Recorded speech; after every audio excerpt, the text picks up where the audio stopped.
नमस्कार दोस्तों। आज हम आपको लेकर चल रहे हैं एक बहुत ही खास और भक्तिमय यात्रा पर। इस बार तीसरी सोमवारी के शुभ अवसर पर हम लोग पहुंचे थे सोनपुर के प्रसिद्ध हरिहर नाथ मंदिर, भगवान भोलेनाथ को जल चढ़ाने के लिए। सोनपुर पहुंचने के बाद हमारी भक्ति यात्रा की शुरुआत हुई एक पवित्र स्नान के साथ। हरिहर नाथ मंदिर जाने से पहले हमने सबसे पहले गंगा जी में स्नान किया। गंगा जी के पवित्र जल में स्नान करके मन को एक अलग ही शांति और सुकून महसूस हुआ। चारों तरफ श्रद्धालुओं की भीड़ थी।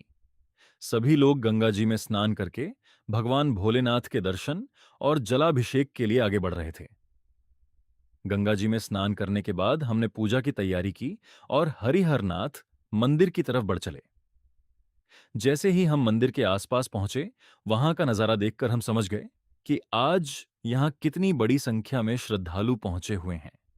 चारों तरफ सिर्फ भक्त ही भक्त नजर आ रहे थे। कोई हाथ में जल लेकर मंदिर की तरफ बढ़ रहा था, तो कोई पूजा की सामग्री लेकर अपनी बारी का इंतजार कर रहा था। भीड़ इतनी ज्यादा थी कि आगे बढ़ना भी काफी मुश्किल हो रहा था। रास्ते में जगह जगह पूजा की सामग्री, फूल, प्रसाद और मिट्टी के छोटे छोटे कलश दिखाई दे रहे थे।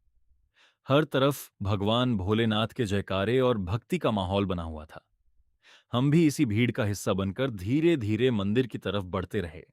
काफी इंतजार और बहुत मुश्किलों के बाद आखिरकार हमें मंदिर के अंदर जाकर भगवान हरिहर नाथ पर जल चढ़ाने का अवसर मिला। सच कहें तो इतनी भीड़ में जल चढ़ाना आसान नहीं था, लेकिन मन में बस एक ही इच्छा थी कि किसी तरह बाबा का दर्शन हो जाए और हम उनके चरणों में जल अर्पित कर सकें। आखिरकार बाबा का दर्शन हुआ और हमने श्रद्धा के साथ जलाभिषेक किया। मंदिर का भव्य स्वरूप और वहां मौजूद श्रद्धालुओं की आस्था देखते ही बन रही थी। हर तरफ भक्ति और आस्था का माहौल था। लोग भगवान भोलेनाथ के जयकारे लगा रहे थे और अपने परिवार की सुख शांति के लिए प्रार्थना कर रहे थे। और तभी इस यात्रा में एक ऐसा नजारा देखने को मिला जिसे शायद हम कभी भूल नहीं पाएंगे। अचानक आसमान में एक हेलीकॉप्टर दिखाई दिया। हेलीकॉप्टर मंदिर के ऊपर से गुजर रहा था और वहां से फूलों की बारिश की जा रही थी। चारों तरफ लोग आसमान की तरफ देखने लगे। देखते ही देखते पूरा माहौल और भी भक्तिमय हो गया। आसमान से गिरते फूल और नीचे मंदिर का भव्य दृश्य, सच में यह पल देखने लायक था। हर तरफ श्रद्धालुओं के चेहरे पर खुशी और उत्साह दिखाई दे रहा था। इस खूबसूरत नजारे ने हमारी इस यात्रा को और भी खास और यादगार बना दिया। इतनी भीड़, इतनी परेशानी और इतनी लंबी लाइन के बावजूद भगवान का दर्शन और जलाभिषेक करने के बाद मन को एक अलग ही शांति मिली। सच कहें तो रास्ते की सारी थकान और परेशानी बाबा के दर्शन के बाद जैसे दूर हो गई। दर्शन के बाद हम धीरे धीरे मंदिर परिसर से बाहर निकले।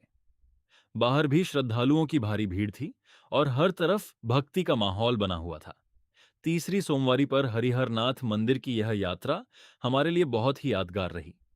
गंगा जी में पवित्र स्नान से लेकर बाबा हरिहरनाथ के दर्शन और जलाभिषेक तक, इस पूरी यात्रा में हमें भक्ति और आस्था का एक अलग ही अनुभव मिला।